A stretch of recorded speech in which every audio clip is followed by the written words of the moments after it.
വയനാട് ദുരന്ത ബാധിതർക്ക് വീടുകൾ നിർമ്മിച്ചു നൽകുന്നതിനായി യൂത്ത് കോൺഗ്രസ് കേരളത്തിൽ നിന്നും പിരിച്ചെടുത്ത തുക എവിടെ എന്നുള്ള ചോദ്യം ഉയർത്തി ഡിവൈഎഫ്ഐ മാളയിൽ വിചാരണ സദസ്സ് സംഘടിപ്പിച്ചു.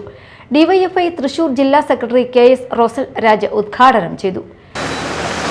അവർക്ക് ഈ നാടിനോട് എന്താണ് കമ്മിറ്റ്മെന്റ് ഉള്ളത്? അവർക്ക് ഈ നാടിനോട് എന്താണ് ആത്മബന്ധമുള്ളത്? ഈ നാട്ടിലെ മനുഷ്യനെ പറ്റിക്കുന്ന രാഷ്ട്രീയ പ്രസ്ഥാനത്തിന്റെ പേരല്ല പ്രിയപ്പെട്ടവരെ ഈ പറഞ്ഞ യൂത്ത് കോൺഗ്രസ്. നിങ്ങൾ നോക്കൂ, ഇങ്ങനെ നിരവധി കാര്യങ്ങൾ നമുക്ക് ചൂണ്ടിക്കാണിക്കാൻ വേണ്ടി. ഈ നാടിനകത്ത് വർത്തമാനം എന്താ?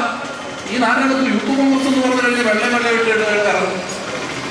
ഇട്ടിട്ട് ഇറങ്ങി സമാധാനത്തിന്റെ വെള്ളരിപ്രാവുകളാണ് എന്നാ പറയാൻ വേണ്ടി ശ്രമിക്കുക.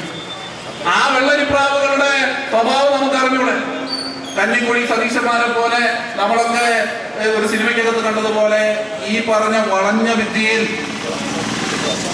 നാട്ടിനകത്ത് സംഘർഷങ്ങൾ ഉണ്ടാക്കാൻ, നാടിനകത്ത് അസ്വസ്ഥത ഉണ്ടാക്കുന്ന മനുഷ്യരല്ലേ പ്രവർത്തകരല്ലേ Congress?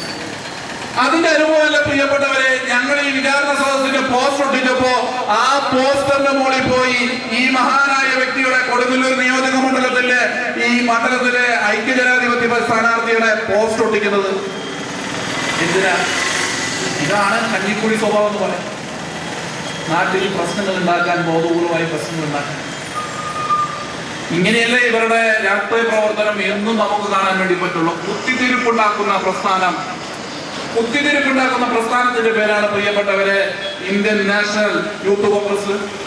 DYFI Mala block president PV. Vinu, DYFI Kodungallur മണ്ഡലം കൺവീനർ I.S. അക്ഷയ്, ജില്ലാ കമ്മിറ്റി അംഗം സാന്ദ്ര മോഹൻ, സാലിഖ് ഫസലുദ്ദീൻ, സി ധനുഷ് കുമാർ തുടങ്ങിയവർ സംസാരിച്ചു.